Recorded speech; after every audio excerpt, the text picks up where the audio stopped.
You're listening to Leadership Recalibrated, where we dismantle outdated leadership playbooks and explore the new way to lead.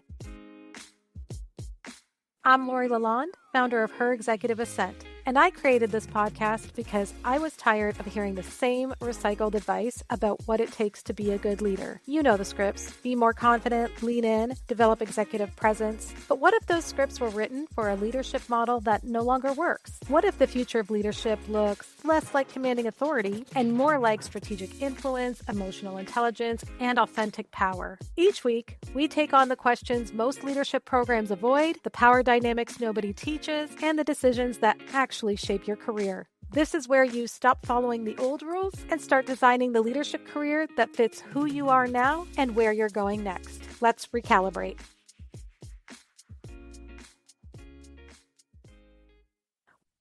Today, I'm talking with Linda Fernandes Joseph, executive search and recruitment leader with over 20 years experience and author of the book, You're Hired.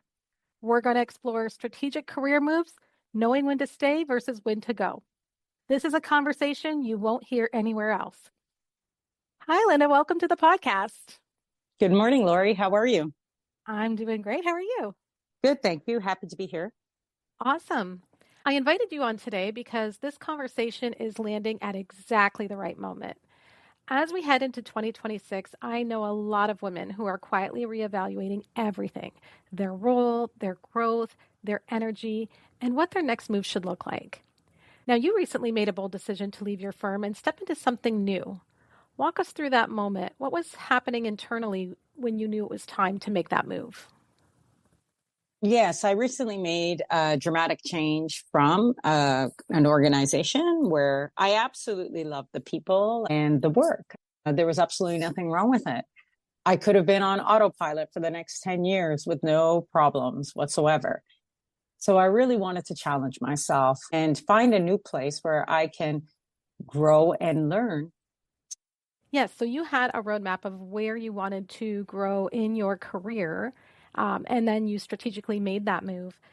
What advice would you have for others who are thinking about their next career move and they're not sure of how to qualify whether it makes sense to stay and grow within the organization that they're in, or if it's time for them to look elsewhere?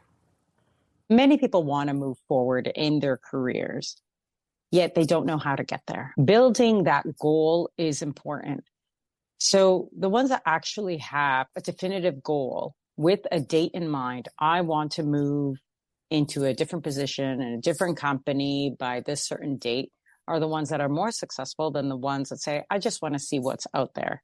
You have to be very definitive on the things that you want in order to grow.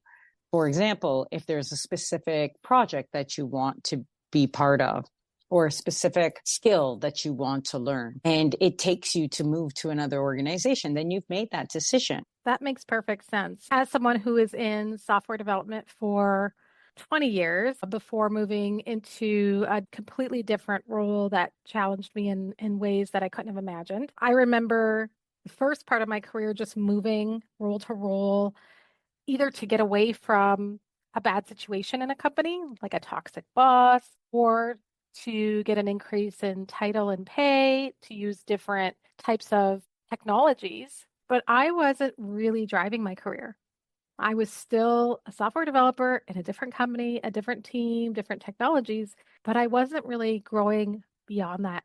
And it took me about 10 years into my career before I realized that I wasn't really driving my career. And so that resonates with me deeply. And agreed, you have to be really crystal clear on what growth and challenge means to you, even keeping in mind cross-functional skills, because the job you have today may not be around tomorrow. We're seeing the disruption happen around us on a regular basis. It's more about building the cross-functional skills that can translate to any other role, regardless of industry. So I definitely, this is something that hits home for me because I look back on those 10 years as the lost years for me. And I do not want to see other women make that same mistake. Well, your past 10 years were not lost years. You did learn something new. But the one thing that you had is you knew what growth meant to you. And when you know what growth means to you, your whole path, your entire vision changes. In the beginning, you're learning.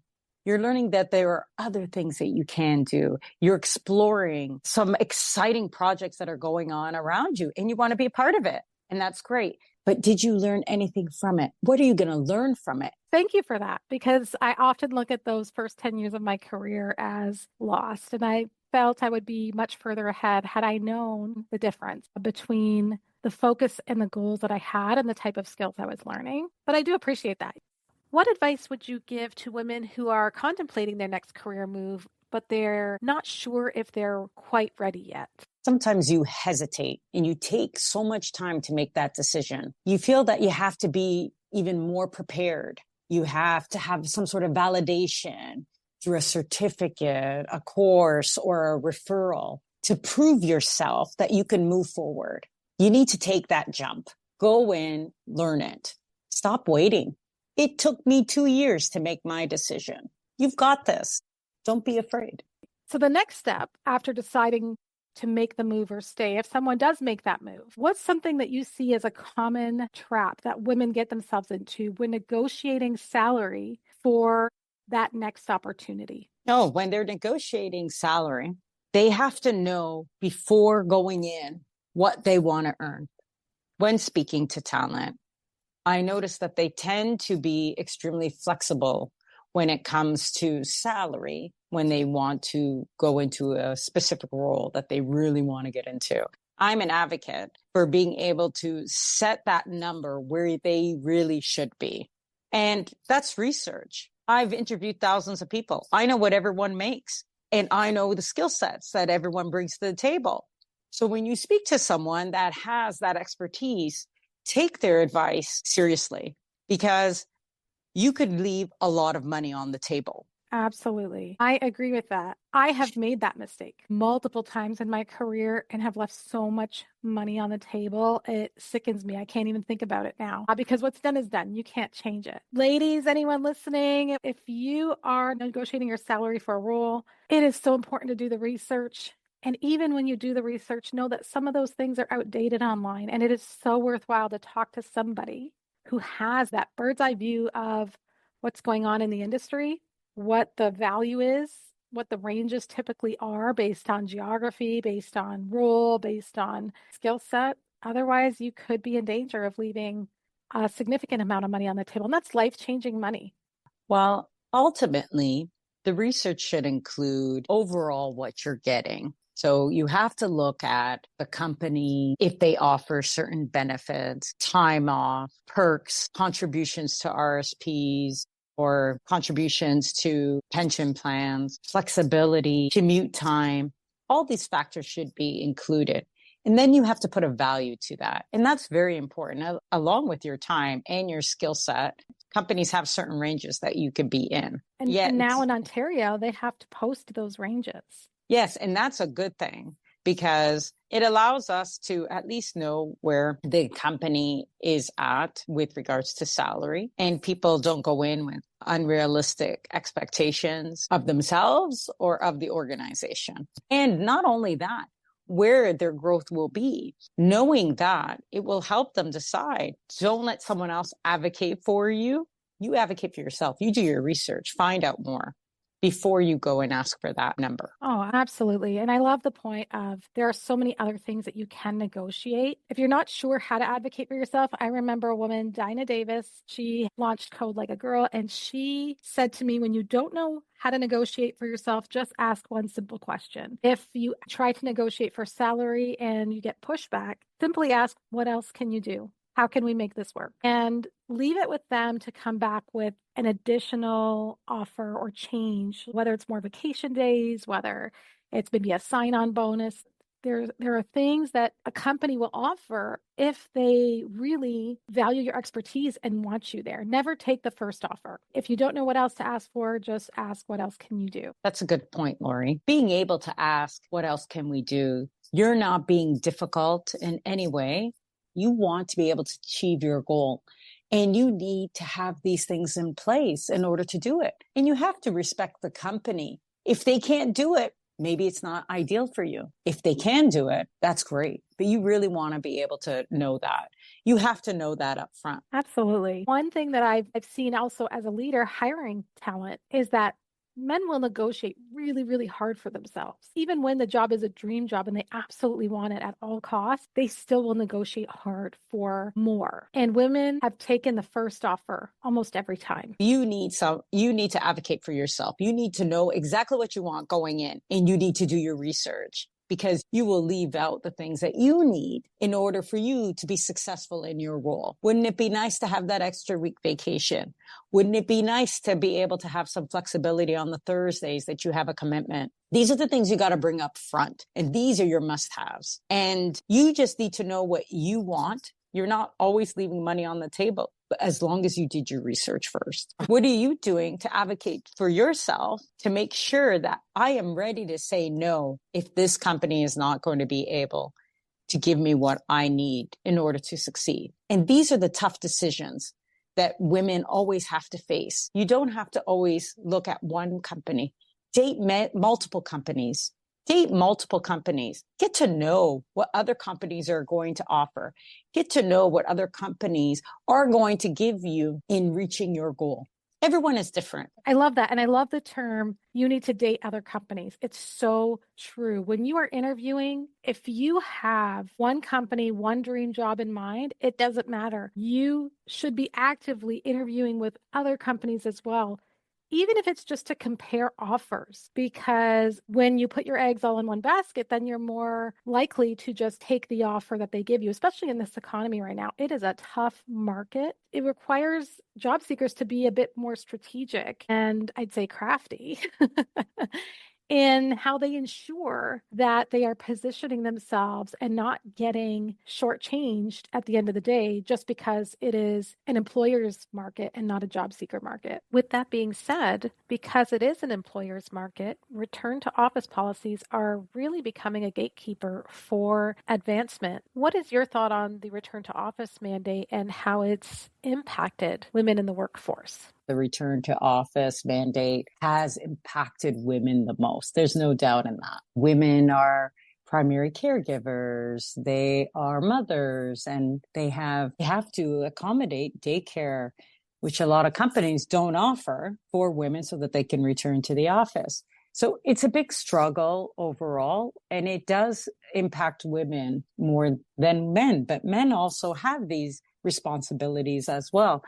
The return of office goes back to the old playbook. We're modernizing technology every day. There's no doubt these jobs can be done from home. My advice to companies is allow for more flexibility in your policies. It's more than women. Because you think about people with disabilities, people that live in rural communities that have no way to get to the city center, right? Transit may not be good. They may not have access to a vehicle. These are people who were likely hired during the pandemic if they live in a rural area because the premise was remote work.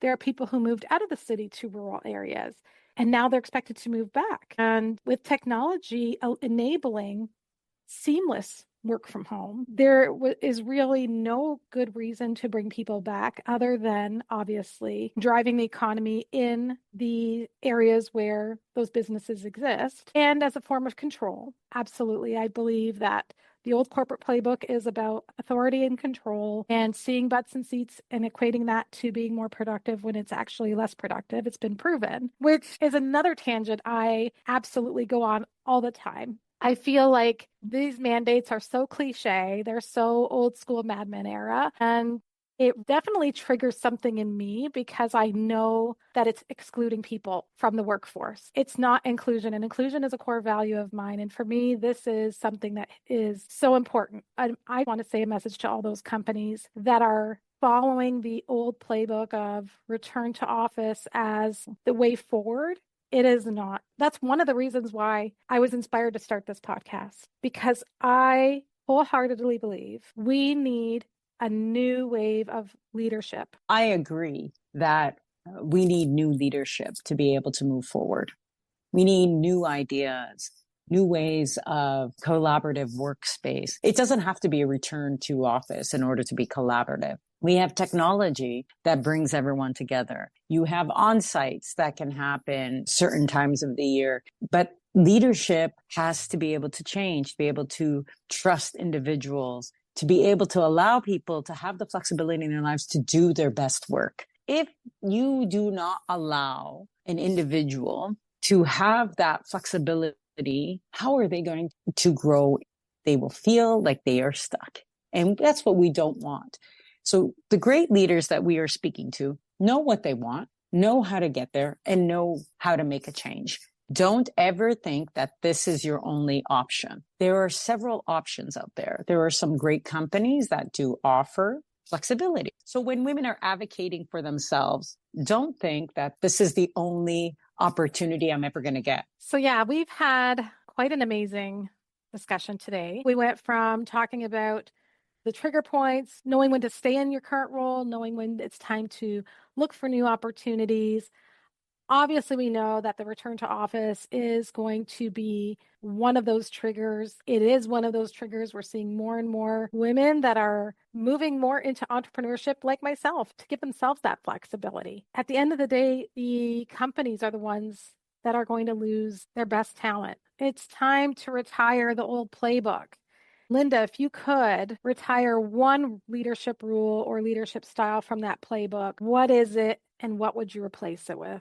I do believe that the return to office policy has to be modified. And it's just about flexibility and respect for your employees. I remember a time where I had a boss that was a clock watcher. I was heading to work and I'm always on time, but I wanted to rush because I wanted to get there a little early. And I was running to the subway station and I fell.